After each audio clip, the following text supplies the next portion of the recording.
Pengacara Baradae mengaku mendapatkan tekanan untuk mundur sebagai kuasa hukum kliennya.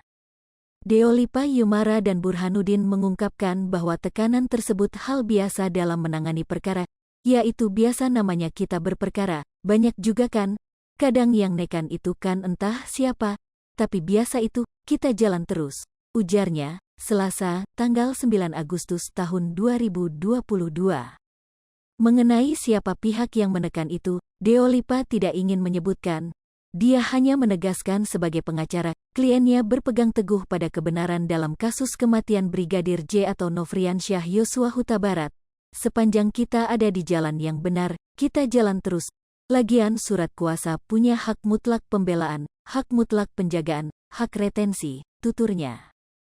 Pada kasus ini, Baradae ditetapkan sebagai tersangka pembunuhan terhadap Brigadir J. Ajudan Inspektur Jenderal Ferdi Sambo itu dikenakan pasal 338 junto pasal 55 dan 56 KUHP soal pembunuhan dengan sengaja. Hari ini, Lembaga Perlindungan Saksi dan Korban, LPSK, juga mendatangi Badan Reserse Kriminal, Bareskrim, untuk membahas seputar justice collaborator bersama penyidik.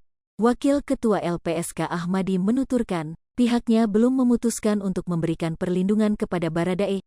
Ya, yang jelas kami hari ini telah melakukan koordinasi dan pihak penyidik masih melakukan pendalaman, dan LPSK juga, ujarnya. Sebelumnya, pengacara Baradae juga mengatakan kliennya menjadi justice collaborator. Pihak kuasa hukum mengklaim ajudan Ferdi Sambo itu memiliki keterangan yang membuat kasus ini terang benderang. Ini penting untuk dilindungi sebagai saksi kunci, walaupun dia tersangka, sehingga kami bersepakat ajukan diri yang bersangkutan sebagai justice collaborator. Kita memohonkan itu dan kita juga meminta perlindungan hukum kepada Lembaga Perlindungan Saksi dan Korban, ujarnya. Deolipa Yumara juga meminta tolong pada Mahfud MD hingga Presiden Jokowi. Hal itu diungkapkan Deolipa saat menjadi narasumber di Sapa Indonesia Pagi Kompas TV. Selasa, tanggal 9 Agustus tahun 2022. Saya punya harapan-harapan. Yang pertama harapan pribadi saya, internal. Ini kan kemudian saya menjadi saksi yang mendengar Cherry. Baradae, saya adalah kuasa hukumnya. Jadi tolonglah jangan ada tekanan-tekanan ke saya supaya cabut perkara atau apa, supaya cabut kuasa atau apa, kata Deolipa. Dengan nada tinggi bahkan Deolipa mencontohkan tekanan-tekanan yang datang kepada dirinya. Ia bahkan sampai marah lantaran dirinya bukanlah pengacara swasta melainkan pengacara yang ditugaskan Bareskrim Polri, tapi tetap masih mendapat tekanan.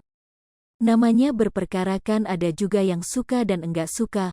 Woi jangan begitu, jangan begini, gua cabut, tolong ini. Ah gitu, ya kita bernegara nih. Ini saya pengacara merah putih loh. Bukan pengacara institusi, saya pengacara merah putih untuk kepentingan bendera merah putih, tegasnya. Deolipa memilih membuka teror tekanan yang didapatkannya lantaran sudah begitu mengganggu. Menurutnya, ia sudah melangkah jauh sebagai kuasa hukum Baradae, pantang surutkan langkah. Jadi jangan diganggulah ketika sudah ada kuasa ke kami sudah bicara panjang tiba-tiba mau dihentikan. Ya enggak bisa, ini saya buka sajalah, ujarnya. Deolipa sampai meminta tolong kepada Presiden Jokowi untuk melindungi dirinya. Ia mengaku mengabdikan dirinya untuk Indonesia lewat profesi pengacara. Harapan saya ada Pak Mahfud MD, ada Pak Presiden Jokowi, ya tolonglah kami juga diperhatikan. Bukan perhatikan keuangannya, kami sudah banyak duit, tapi perhatikanlah keselamatan saya juga. Kalau kemudain saya dihantam-hantam ya saya enggak terima juga. Kami pengacara punya jiwa korsa, ya korsa pada negara, pungkasnya. Hai pemirsa Sri Popo TV, jangan lupa komen, like, dan subscribe, serta tonton terus berita-berita terupdate lainnya ya.